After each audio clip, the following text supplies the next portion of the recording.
శ్రీగురుభ్యో నమ. శ్రీ మహాగణాధిపతయే నమ. శ్రీ సరస్వత్యే నమ. భక్తులరా, భాగవత మహాపురాణం చెప్పుకున్నాం. ఇందులో భాగంగా నేటి వరకు 12 స్కందాల్లో 2 స్కందాలు పూర్తి చేసి మూడవ స్కందంలో 18 భాగాలు చెప్పుకున్నాం. ఈ రోజున 19వ భాగం చెప్పుకుందాం. చెప్పుకునే ముందు ఈ భాగవతాన్ని రచించిన వ్యాసవారిని ప్రార్థన చేసుకుందాం. వ్యాసాయ విష్ణు రూపాయ వ్యాస రూపాయ విష్ణవే నమో వై బ్రహ్మనిధియే వాసిష్ఠాయ నమో నమః. సమర్థ గురు సాయినాథ్ మహారాజ్ की जय. రాజా, భూమండలంలో ఉన్న ప్రజలందరికీ పూజనీయమైనది పూర్వవంశం. అటువంటి పూర్వవంశాన్ని పవిత్రం చేయడానికి జన్మించిన కారణ జన్ముడు అయ్యా నువ్వు. మంచి గుణాలనే పుష్పాలతో నిండి నీ కీర్తి లతా వితానానికి ప్రతిదినం కమలాక్ష కథా సుధారసం నింపి పెంపు కలిగిస్తూ ఉంటావు. అంటే అంత మహాభక్తుడు అన్నమాట పరీక్షన్ మహారాజు. సుఖ మహర్షి చెప్తున్నాడు అతన్ని ఉద్దేశించి. ఎవరిని ఉద్దేశించి? పరీక్షితుని ఉద్దేశించి. నువ్వు ఎటువంటి వాడు అంటే చాలా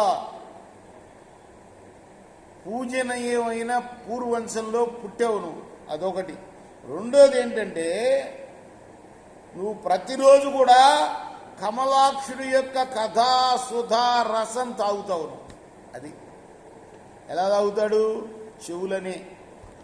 చెవులతో తాగుతాడు. అంటే ఎంత చెప్పినా కూడా ఎంత విన్నా కూడా ఆయనకి తనివి తీరదు ఆ భగవంతుడి యొక్క కథలు. అటువంటి వాడవయ్యా నువ్వు. మానవుల అల్పమైన సుఖాల కోసం అరులు చాస్తూ వాటిని పొంది కూడా పుట్టే దుఃఖాన్ని అనుభవిస్తున్నారు ఈ మానవులు.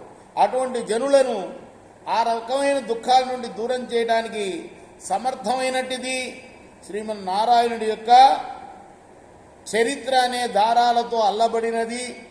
వేదాల అర్థాన్ని విస్తరింపజేసేది ఈ భాగవతం. ఇప్పుడు నేను చెప్తున్న భాగవతం. నాకు ఇది ఎవరు చెప్పారు? కృష్ణుడు చెప్పాడు అని మైత్రేయుడికి చెప్పాడు. మైత్రేయుడు చెప్పాడు ఎవరితోటి? విదురుడితోటి. ఆ కథని ఎవరెవరు చెప్తున్నారు? సుఖయోగి పరీక్షణ మహారాజుకి చెప్తున్నాడు అన్నమాట. అటువంటి భాగవతం నీకు వివరిస్తాను అని శ్రీశుకుల వారు పరీక్షితుకు చెప్పడం మొదలుపెట్టాడు.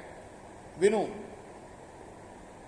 వాసుదేవుడు అనే పేరుతో ప్రకాశించేవాడు, కేవల అఖండ జ్ఞాన స్వరూపుడు, దివ్య పురుషుడు, ఐశ్వర్యము, వీర్యము, యశస్సు, శ్రీ, జ్ఞానము, వైరాగ్యం అనే షడ్గుణాల పూర్ణుడు. 6 గుణాలు సంపూర్ణంగా ఉన్నవాడు.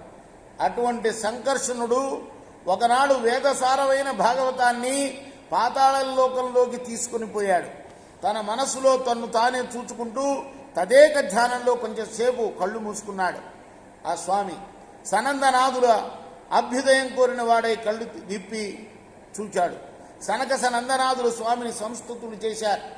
అంతలో ఆకాశగంగలో స్నానం చేసిన నాగకన్యకలు తమకు నచ్చిన వరుని పొందగోరి తడిసిన జడ చుట్టలతో అక్కడికి వచ్చారు.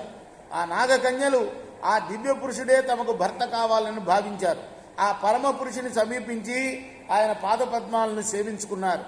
అలా సేవించి భక్తితో అనేక విధాలైన స్తోత్రాలు నుతులు చేసి పూజలు చేశారు.